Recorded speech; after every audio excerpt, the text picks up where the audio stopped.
Welcome back to Music Kingdom. We are dialing it back to 2013 when the critically acclaimed Random Access Memories album was released by Daft Punk, an album with a number of great songs, one of which is considered by many, including myself, to be a masterpiece. And so, in this video, we are listening to, giving a music theory breakdown for, and reviewing Touch by Daft Punk. Hang tight.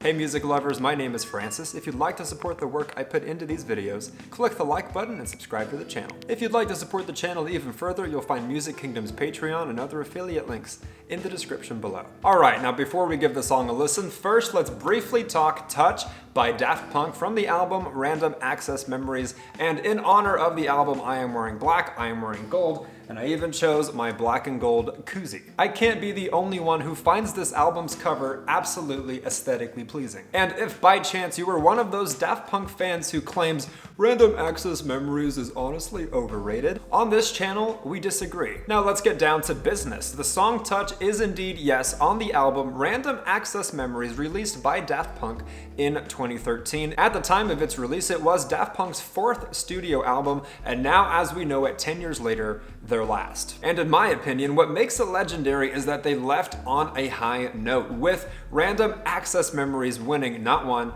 not two, not three, but 4 Grammy Awards. Now for what it's worth, do Grammys nowadays hold as much weight as they did, say, in the 60s, 70s, 80s, 90s? No, however, back in 2013, at least the state of the music industry was not as dire as it is today. Now regarding the song Touch specifically, Daft Punk noted that the song is the most complex piece on the record, being composed of over 250 elements. Daft Punk also said that Touch influenced a majority of the sound of Random Access Memories, also stating that it's like the core of the record and the memories of the other tracks are revolving around it. Now regarding the legendary Paul Williams, who was featured as the lead singer on this track, he explained the way the song came to be. Paul Williams explains, at the very beginning the question was, who are we writing about? Somebody that's coming out of a coma, somebody who's been put in suspended animation while he travels across the heavens, a visitor from another planet, a robot that is becoming human. I don't think we ever actually said that it's about a robot, but that's kind of what it rolled into. What was interesting about the first meeting with them was that Thomas handed me a book of stories about people with life after death experiences, where people had died and come back to life, and I was like, oh my god, I've read this book, I know this book. He sat down and Guy Man played the melody to what I called Touch. The lyrics just came out of me and it began there. I took it home and wrote the lyrics, and then they gave me the second song, Beyond, and off they went. Now, in my opinion, that context is actually very valuable, because without it, listening to the song, it might be easy to not really know what the heck it's about. And I find it very intriguing because, for what it's worth, and to potentially add even more context to the lyrics of the song, I have read a number of those life after death experience books, and whether that's your thing or whether you think it's hogwash, either way, it adds meaning and understanding to the lyrics of the song. A lot of the meaning of life is simply to experience life, whether that means by touch, whether that means by taste, having a coffee, whether that means pain,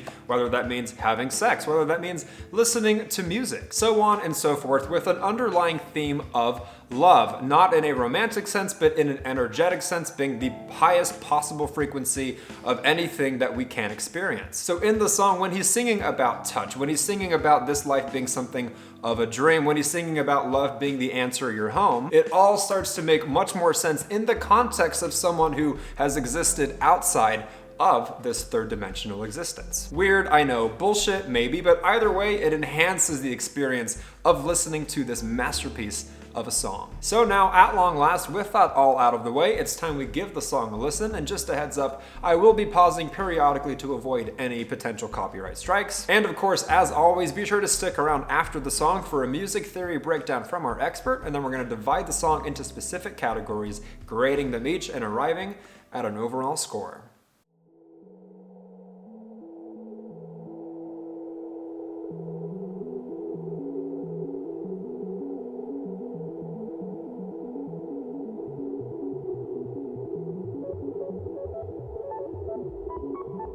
Production already, in this most subtle of ways. 。 . 。 . 。 . 。 . 。 . 。 . 。 . 。 . . 。 . . . 。 . . . 。 . . . . . . 。 . 。 . 。 . 。 . 。 .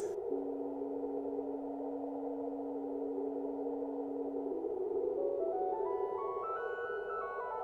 If you've been subscribed to this channel for a while and you've heard me talk a lot about production, you're in for it with this song if you have never heard it before.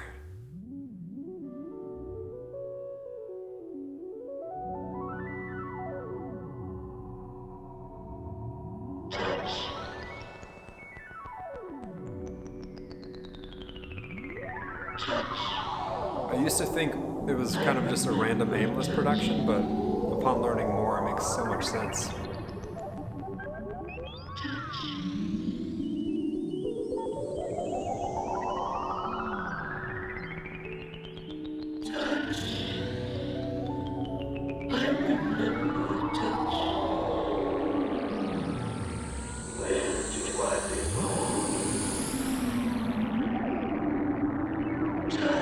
It's definitely not something you would just let play in the car with your friends, but alone, it's an experience. I remember touch. I need something more in my mind. To be alive. Thoughts so far? Obviously, it's something that is more abstract. It is something that is more artsy, right? It's definitely not the Get Lucky of the album, which is to be appreciated, at least in my opinion, because not everything has to be Get Lucky, not everything has to be so accessible or radio friendly. And in the context of everything I described, something as random as this introduction might start seeming a little bit less random, and you can already tell that they're flexing their production skills, preparing you for the journey that lies ahead. Touch.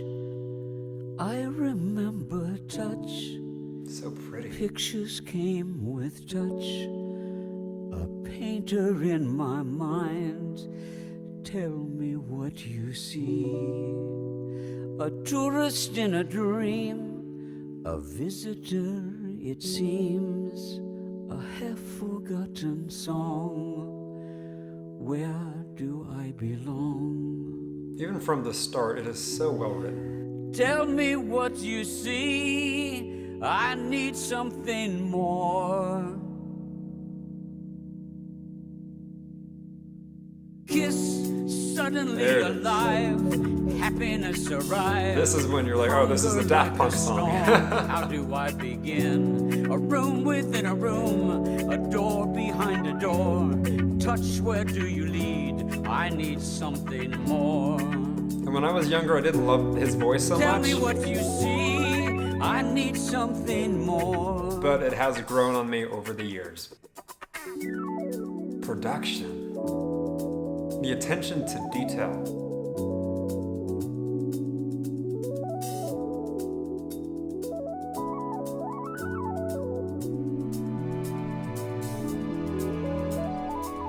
The usage of strings.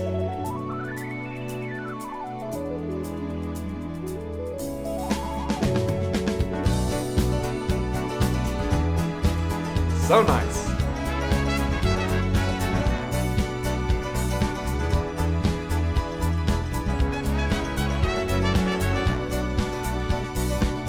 There's already so much going on production-wise, in the instruments and the arrangements.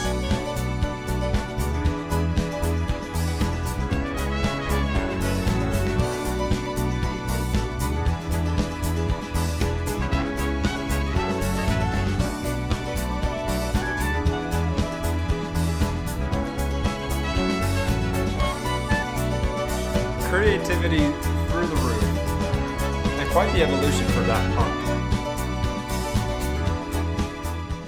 That whole segment for me probably subjectively has to be my personal favorite part of the song. However, it does get so good later on, and it's a little bit nostalgic for me as well because I can remember already a decade ago when this came out. I mean, the way time flies is insane. Exceptionally produced, so well put together, the attention to detail, the usage of various instruments. To me, it just blows my mind regarding artistry. And I don't mean to insult Daft Punk by any means, but with a song like this, it's almost like they overachieved. And there's still so much song left to listen to.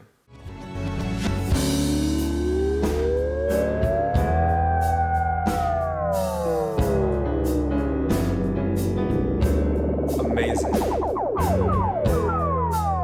get hints of Pink Floyd, perhaps, Dark Side of the Moon.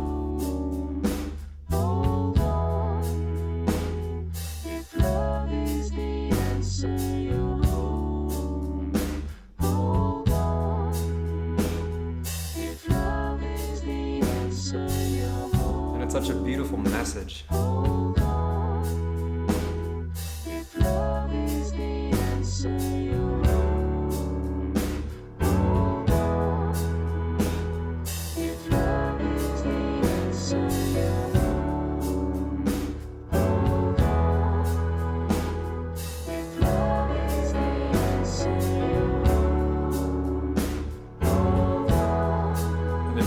Voices. And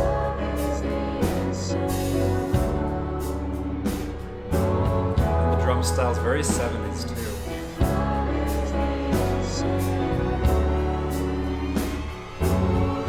Amazing.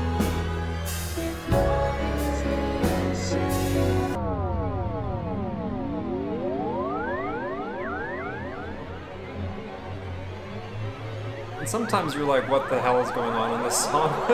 But that's because it's abstract.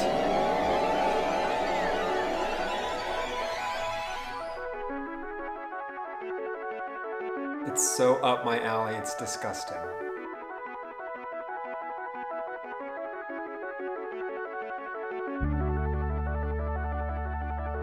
I love reviewing metal, I love reviewing today's hits and all that, but songs like this, the way they affect me.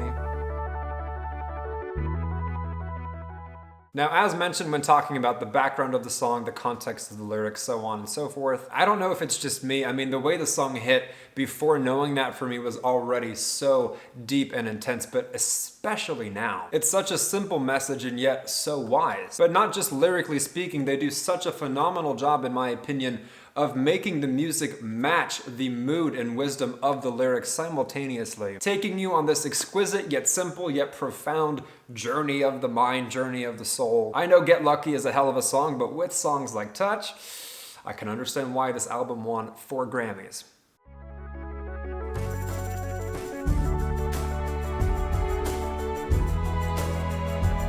Amazing.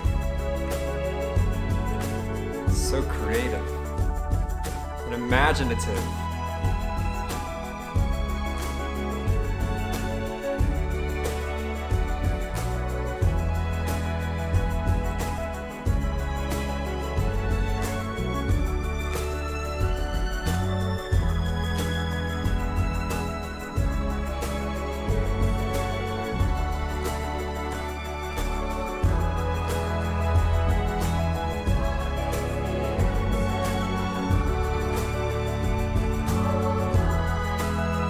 You're meditating.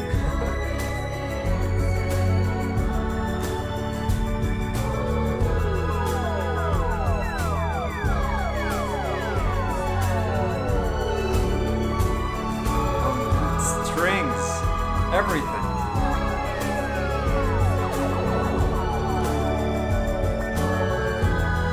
It's climax.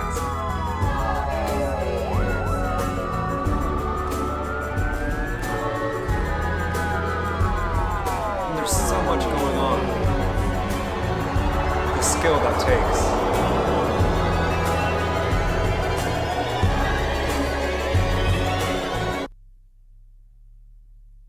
Touch, sweet touch, you've given me too much to feel. Very clever to take it back to the beginning for the end. Like full circle. You've almost convinced me I'm real. I need something more. I need something more. Beautiful. It's very artsy, you know, but in a great way, unpretentious. Okay, initial thoughts. As many times as I've heard this song in the past decade, which, by the way, is many, even still, it hits me just as heavily. And in my opinion, at least, that's how you know you've created a work of art that is truly immortal, that truly stands the test of time. Something as well that I absolutely love about this song, or rather what this song reflects, is the evolution of artistry from Daft Punk. And I'm not trying to insult in any way any of their previous work, because a lot of their work leading up to this was very artistic, was very sophisticated and talented. But when you have a song like this, it's almost as if you had Daft Punk in a box before this, they no longer fit in any box.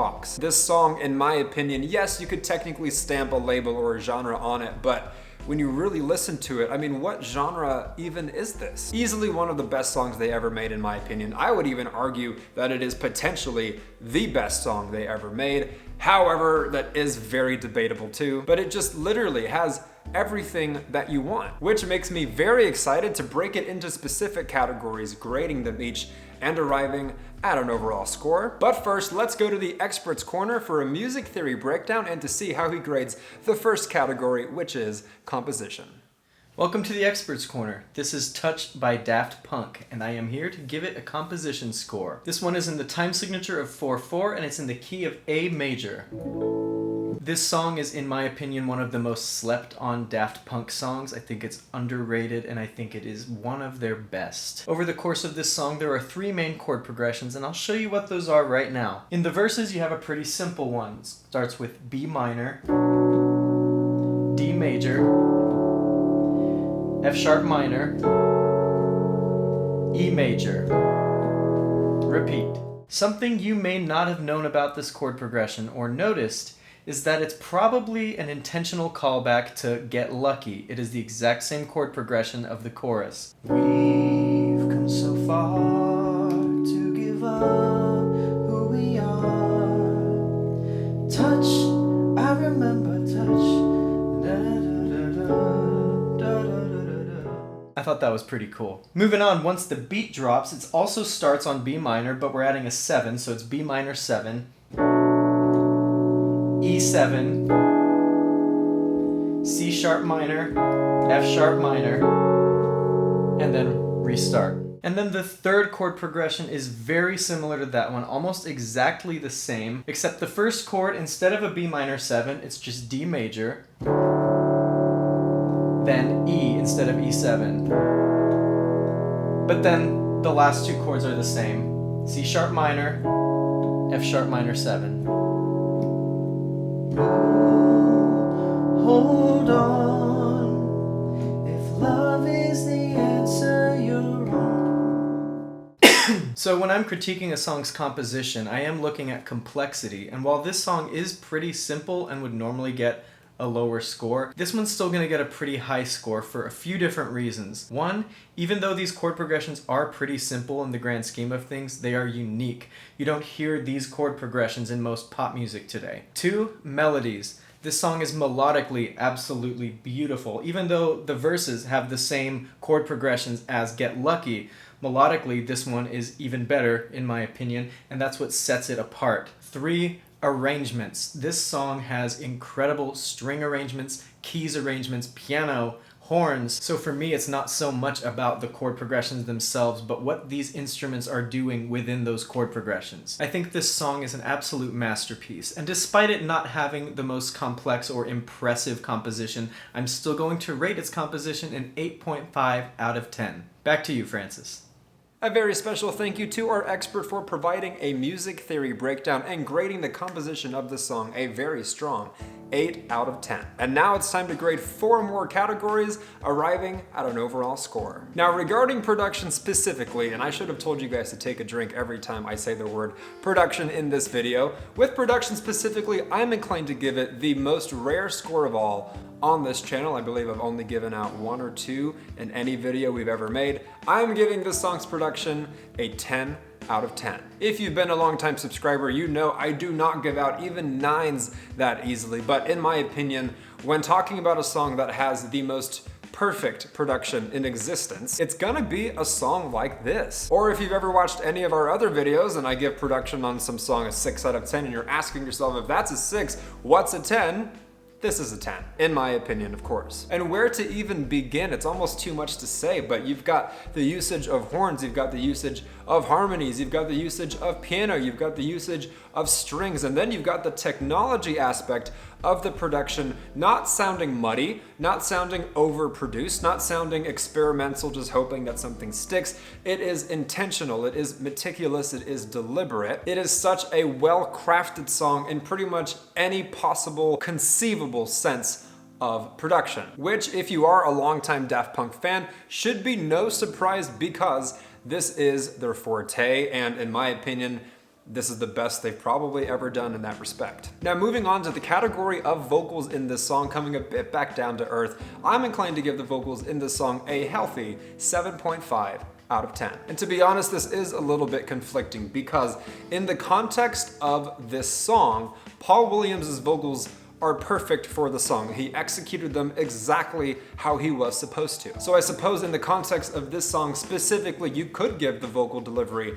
a 9, a 9.5, or a 10. But on this channel, when we grade categories, it's not just in the context of the song. It's stacked up against any song by anybody of any genre ever. And so if that's the criteria, which it is, I would almost be inclined to give the vocal score a bit less than a 7.5, but for the aforementioned reasons, I feel it does deserve a bit more respect. But is it Celine Dion? Is it Ronnie James Dio? Is it Michael Jackson? Is it Freddie Mercury? Is it Jennifer Hudson? Providing one of the most versatile, exemplary vocal performances of all time?